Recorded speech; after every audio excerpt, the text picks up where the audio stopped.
Okay, so na po to. Let's continue yung ano. So sabi, ito yung program na to. Program to find the sum of the positive number. Sabi, if the user, hindi ba? Yeah. So if the user daw enters a negative number, the loop ends. The negative number entered is not added to the sum. Okay? So program to na hanggat nag-i-input ka ng positive number, hindi siya matatapos. Pag nag-negative siya, nag-input ka ng negative, automatically it will end. Tapos, hindi niya i-add yung number na in-input mo. Okay? So, ang ano natin, so we have int number. Yan. Then int sum. Bakit may 0? Kasi is initialization natin is 0.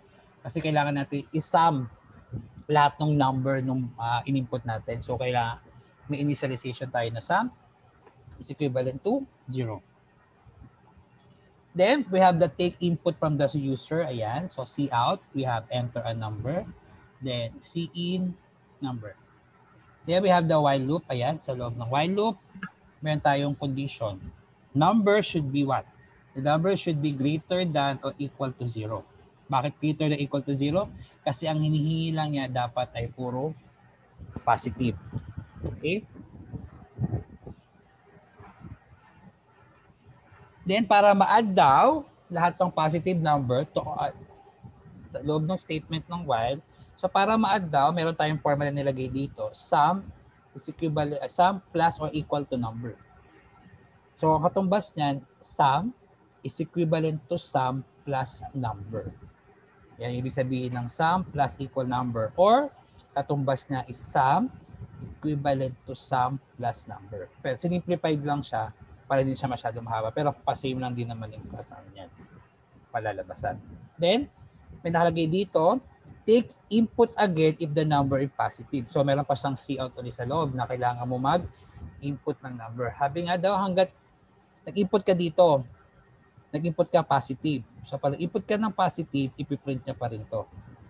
Kaya mayroon ka pa ulit cout sa loob, tsaka in. Okay? Then, after nun, kapag nag-false daw siya, yan, pag nag-false, automatically, i-compute niya na yung sum. Okay? Pero lahat ng positive lamang. Tapos kapag negative, hindi niya i-input. Okay? So, pag sige, run natin. Save pala mo. Sorry. 5.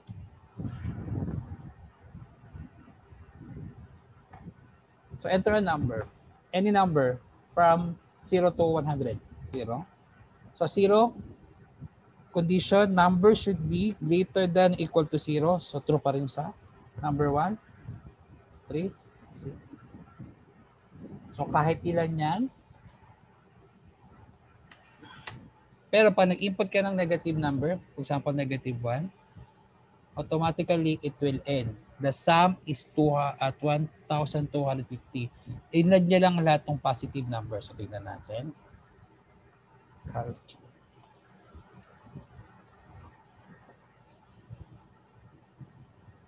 So, inad niya lang 0 plus 1 plus 3 plus 6 plus 0 plus 140 plus 160 plus 250 plus 690. That is 1,250.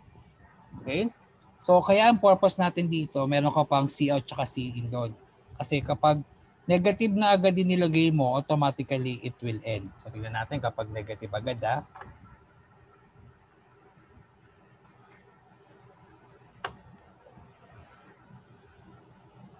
Negative 1. Tapos agad yung program. Okay? So, nag-negative 1 ka, ito yung unang cout tsaka in natin, nag-condition ka dito na negative 1 greater than equal to 0 is false. So, automatically, ito agad din ginawa niya. Kaya, nung nag-input tayo kayo ng 0, nung in-input muna natin ay 0, 0 less than or equal to 0, that is true.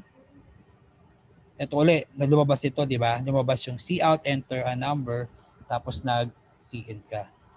So hanggat puro positive yung in-input natin, tuloy-tuloy. Pag nag-negative, it will end. Okay? So, nasundan po ba yun? Yes, sir. Okay. So, ito yung mga code to. Sasend ko sa inyo mamaya. Kasi isasama ko dun sa ano natin. Okay? So, yung laman ng kung sa tandaan while, tapos we have your conditions. Condition kahit ano, depende doon sa hinihingi sa program. Then, yung laman ng while, so laman ng while natin is either formula, tapos see out the display. So, pwede ka rin maglagay ng C independent doon kung ano yung hinihingi ng program. Okay? Tapos, after ng while na yon, sa loob ng while, pwede ka pa rin maglagay ng C out bago ka mag-return 0. For example, kailangan pa mag-display ng ibang words, pwede naman isama na lang dun sa C out. Kasi pag maglalagay pa ng display dito, every time na iikot yung condition, kasama siya. For example, ito, pinasok mo dun sa loob, ano na siya, o kasama siya sa iikot. Okay, so para hindi siya kasama sa looping, nilagay na natin siya sa labas ng curly braces. Okay? Sige, last sample for while bago tayo dumako sa do while.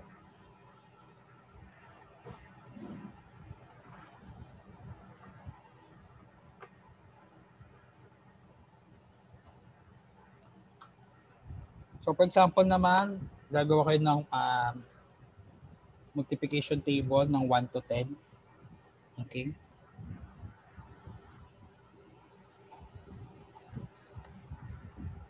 Yan. So declare lang tayo na initialization. So C out, yan. Table of 10. Yan. End of line para ba? Tapos yun na. Why? So pag dalawa initialization natin, isa lang ang pwede nyo gamitin for the conditions. Okay? So kung ano lang yung hinihingi natin. So sabi dito, so i-display daw natin is from 1 to 10. Okay? So sabihin, yun lang natin, is not equal to 11. Yan. Para ma-display na lang siya. Then, see out. We have 10 times. Siyempre dun sa T.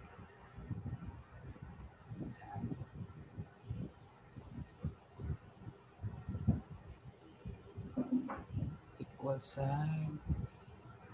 Tapos pwede ka na magsama ng formula. Diretso mga T equivalent to T plus 1. Ano yung T equivalent to T plus 1, that is increment, diba? So increment lang natin para mag-continuous lang yung ikot ng variable nito. And save. So we have while 6 and execute. Ay, kulang pala sa taas. Sorry.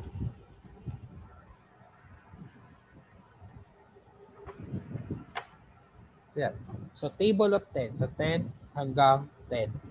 Kasi T is not equal to 11. Okay. So yan. Yan. Pwede na lang yung multiplication table ng 10 beses. Depende dun sa condition na hinihingi. Okay?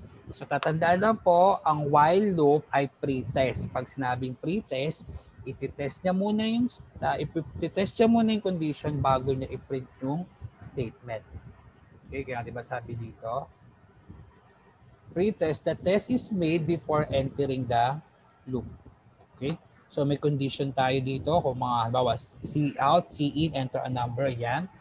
Tapos in-input mong number, i-check niya dun sa condition. Kapag tama yung condition, ipiprint niya yung laman ng curly braces. Okay? So parang kung aanuhin natin, yung condition natin, ito yung while. Okay? Yung while, yung expression mo. Tapos yung statement natin, ito yan, yung curly braces natin. Okay? So nandyan yung mga formula. Okay, yung mga increment, decrement. Yan. Tapos, kapag true, i-test nyo lang ulit. Check ulit. Tapos kapag nag-pause na siya, automatically it will end. So yan po yung while loop. Okay? So ngayon, syempre kung may while loop tayo, meron tayong tinatawag na do while loop. Okay? Pag sinabing do while loop, the test is done at the end of the loop. Sa pre-test, looping muna. Pag sa post-test, after the loop. Okay? So mamaya may mga sample naman tayo makikita. Ayan.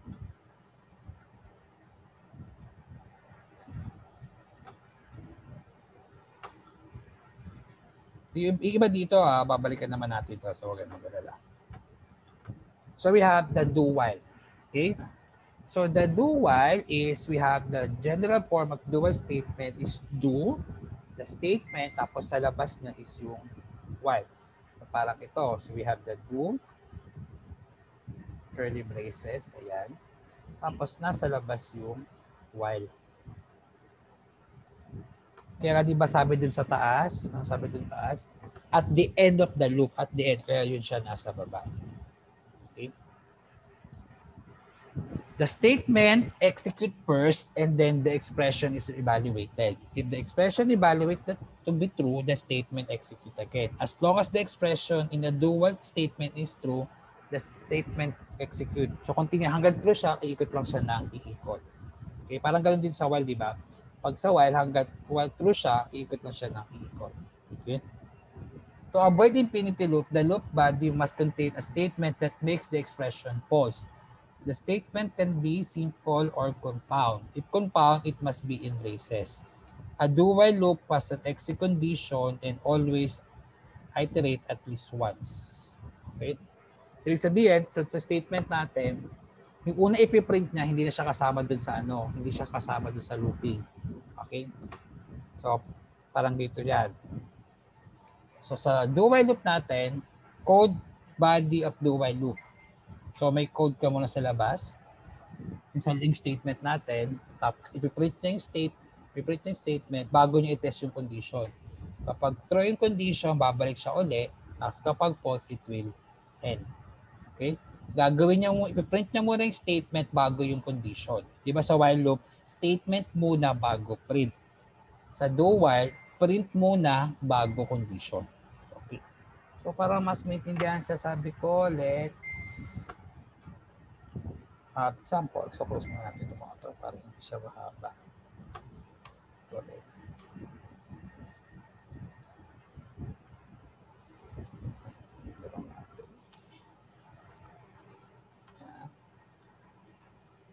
So we have include iOS 3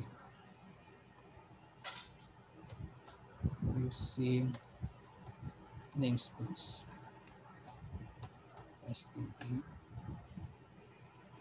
For example, ito yung program na to na magpiprint ng alphabet from A to Z. Okay?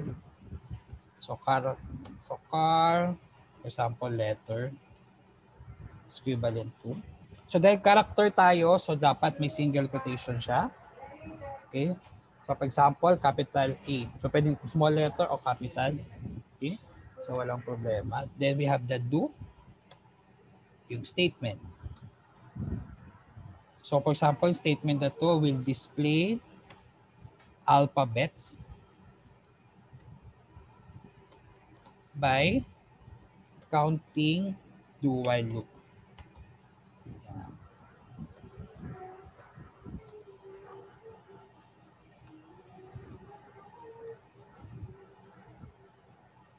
So siyempre, see out yung letter. Okay. So end of line tayo para bumaba. Yan. So dahil syempre magpiprint kayo ng letter, syempre increment natin sa letter plus. So ibig sabihin nito, tatandaan na, yung bawat letter, kahit letter in-input natin, pag binasa ng computer kasi may katumbas siyang number. Okay? May katumbas siyang number. So yung mga number na nakatumbas naman yan, makikita nyo yan sa tinatawag na ASCII codes. Okay? So ASCII code, yun yung mga katumbas na number ng bawat letter na input natin. Okay, sa ASCII code makikita yun. For example, capital A, parang 41 ata siya. Okay, small letter A is 61. So So capital A, 41, small letter A, 61. Pag 0, parang number 30 ata. Kaya mapapasin mo, kahit letter yan, pwede kang mag-increment. Kaya mapapasin dyan letter plus plus. Kaya sabi ko kanina, di ba? Bawat letters or numbers, may katumbas siyang ganyan. Okay. Kaya meron dyan letter plus plus. Okay.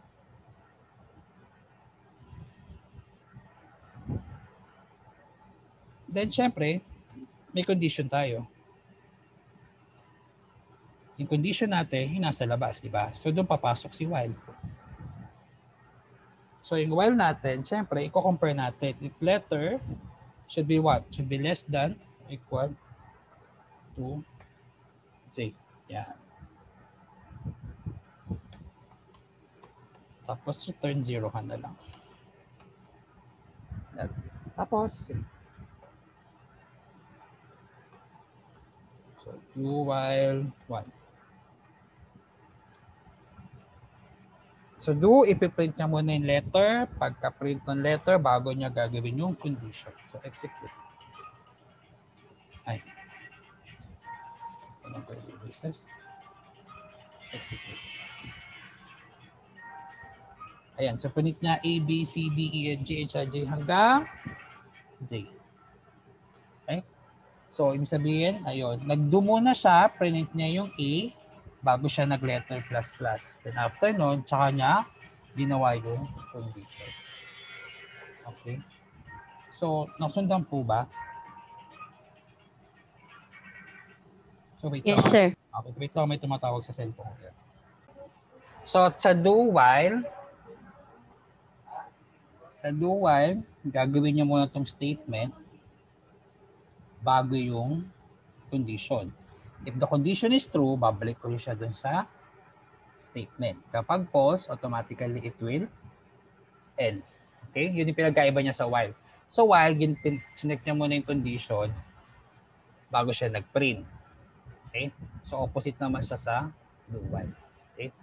So para mas maintindihan, so let's have another example.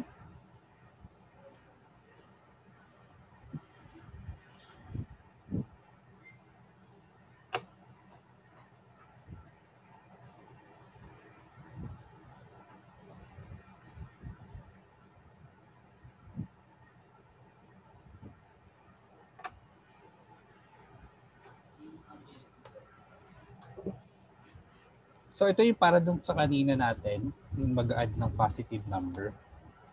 So gagamit natin I'll do while. So, sum,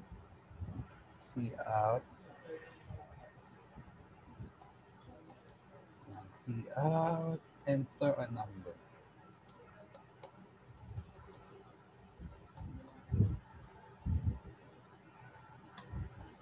In number.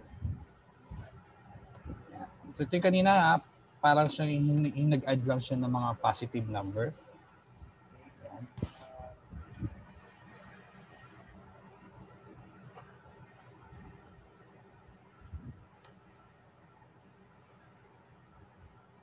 So now, not greater than. Condition natin is num is not equal to 0. So dito naman, kapag nag-input ka ng 0, automatically it will end. Yung kanina, yung ginawa natin sa while loop, mag-input tayo ng kahit anong number, basta mula 0 pataas, okay lang siya, continuous lang siya. Tapos, pag nag-input tayo ng negative, mag-i-end siya. Dito naman sa do while, ganun pa rin, add program that will add the sum of all numbers. Okay? Pag nag-input tayo ng 0, automatically the program will end. Okay, kaya ang condition natin ay not equal to 0. So pag nag-input daw ng 0, automatically it will end.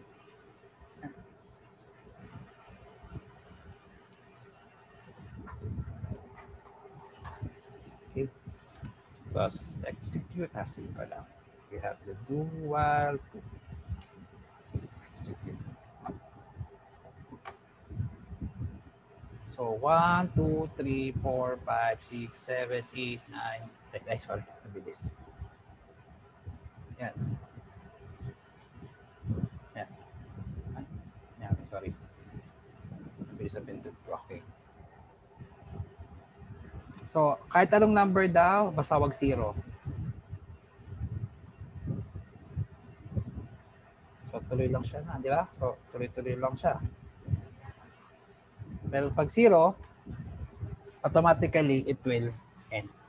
Kaya ang condition doon, while is not equal to 0.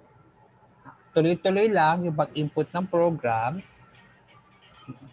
Pag nag-0 daw siya, automatically, it will end or the program will terminate. Okay? So, ito muna, ginawa niya muna yung condition kaya meron siyang loop. Then after niya, magawa yung condition, tsaka pa lang siya nag-compare. Okay? Kaya yun ang ibig sabihin ng do while. Okay? Kaya tinawag nga siyang post test. Diba? After na nagagawin yung looping. Okay, so another example.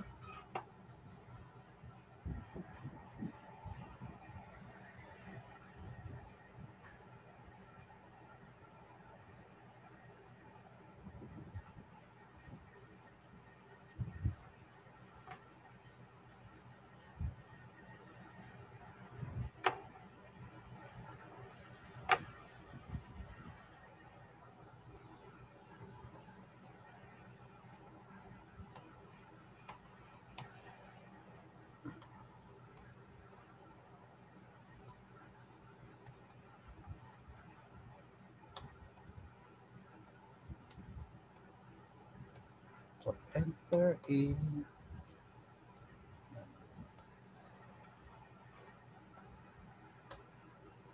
CE. So do. So formula lang tayo. So i-add niya lang yung mga natural numbers. S plus I plus plus. Condition is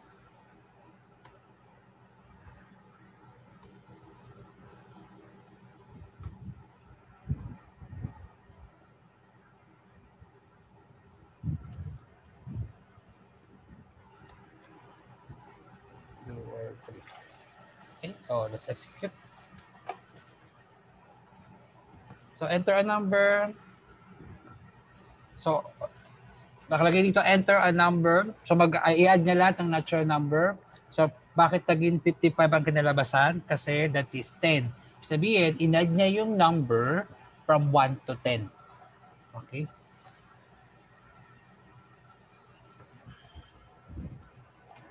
So 1 plus 2 plus 3 plus 4 plus 5 plus 6 plus 7 plus 8 plus 9 plus 10. That is 55. So ito ang program that will add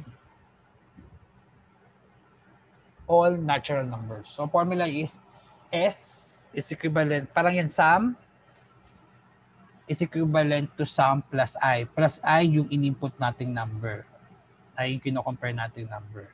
Okay? So dito, i-add niya lang. So kahit gaano kadaming number mo, i-add niya lang yung total number na. So in-add ito, enter number 100. So in-add niya from 1 to 100.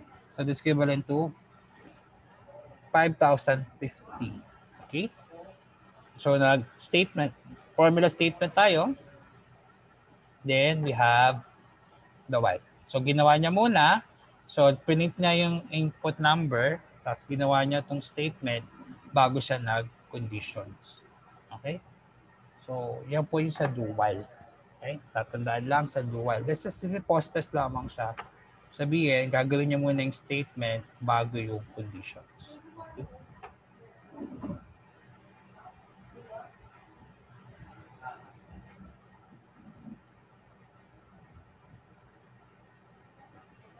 So may tanong po ba sa do while?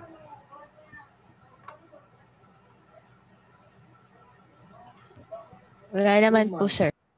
Okay.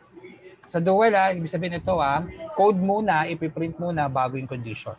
Okay? So ito yung mga sample na to, hindi ko na siya sinama kasi may sample naman tayo dito ginawa. Okay? So yung mga code na yun, dadagdag ko na lang ito dito. Okay? So pag gagamit tayo ng looping, so parang kung natatandaan yung mga ginawa natin last time sa statement, yung conditional statement, gumamit tayo ng break and continue. So pag ganun pwede natin gumamit ng break sa do while and while. Kahit saan pa siya.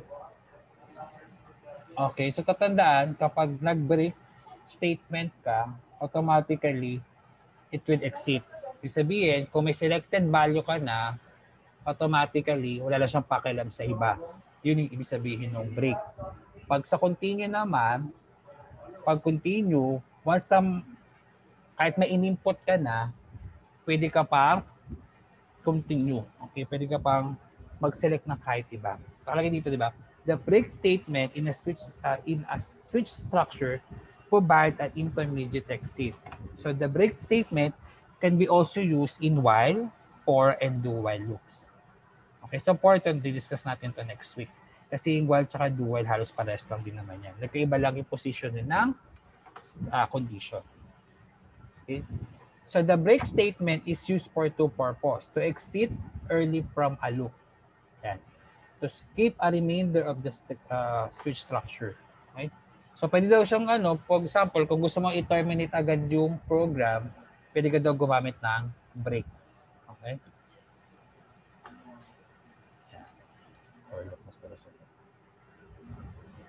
After the break statement execute, the program continue with the first statement after the structure. To use a break statement in a loop can be eliminated to a certain variables. Okay? Paggamit kayo ng gusto mong maglagay ng break kung automatically parang gusto ko nang i-terminate agad tong program na to. Okay, which is may mga samples naman tayo dyan sa mga susunod. Okay, so which is sabi ko nga kanina, yung mga na-discuss natin mula nung prelim hanggang midterm, stable, is kasama pa rin siya, i-apply pa rin natin hanggang matapos. Okay? Sabihin, may mga time na mag-discuss tayo yung while may kasamang if statement sa loob, o yung do while may statement sa loob, o isang looping na for loop, may kasama pa rin na if condition sa loob. Okay, pwede na namang may tatawag tayong nested looping. Okay, so makakasama rin natin yun. Kaya minsan gagamitin natin itong mga break or continue structures. Okay? Continue is used in while, for, and do while structure. When executed in a loop, it keeps remaining statement and proceed to the next iteration. Okay? Yung kanina, sa break, skip siya. Okay? Parang titigil siya sa ganitong certain part. Okay? Pag nag-continue naman daw, i-skip niya isang part, pero tuloy pa rin siya. Dito, ulitin ko, break, skip siya, tapos it will end. Yan nga, nakalagay doon. Sa exit agad. Pag sa break, mag-i-skip lang siya, i-skip niya a certain part, pero tutuloy pa rin siya and proceed to the next loop. Okay? So, sasama natin yan kapag nag-for loop na tayo. Okay? So, ang coverage kasi ng midterm is all about pre-pi. So, nasa na tayo, sa pre-final term na tayo. So, more on ang pre-pi kasi more on iteration or tatawag natin looping. So marami kasing klase na looping, so ipapasok na rin natin lahat yun dito. Okay, then pagdating naman ng final, so normally na tayo? Array. Mga array tsaka mga condition statement din lahat kasama natin. Okay?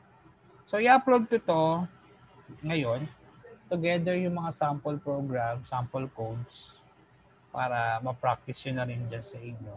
Okay, then the video still i-upload ko. So by next week, ang topic natin is all about for loop. Pero by next week, magdadagdag pa rin ako using while loop. Pero siguro sasamahan na natin siya ng break and continue. So para ma-identify nyo lang siya. Okay? So may question po ba? Wala naman po, sir. Yung exam, hindi ko pa, yung iba ata, na-return ko na, yung sa exam nyo. So may mga hindi pa nakapag-exam, nandun pa rin naman siya sa classroom. Bukas, yung exam nyo sa calculus So nakaschedule na siya by tomorrow ng 1 p.m. So, ma-access nyo lang siya sa classroom kapag 1 p.m. na yun sa calculus. Okay? So, if there's no further questions, so that will be all. Tapos mag-upload na rin ako ng bago activity para sa while tsaka dual sa C++. Okay? Tapos dudugtungan na lang natin ng panibagong topic by next week. Okay? So, if there's no question, so that will be all for today. So, balik kita na lang tayo by... Kasi bukas kasi exam niya, di ba? Exam niyo sa calculus. So, basta abangan nyo 1 p.m. bukas pa sa mag-a-appear sa classroom nyo. Pero uploaded na naman siya, pero bukas pa siya mag-a-appear doon sa classroom nyo. Kasi by schedule pa siya ng 1 p.m. Okay? So, yun lang po. So, kung wala nang tanong, sige, thank you. Kita na lang po tayo. Thank you, sir. Sige, tignan na lang po tayo ulit. Thank you, sir. Sige po.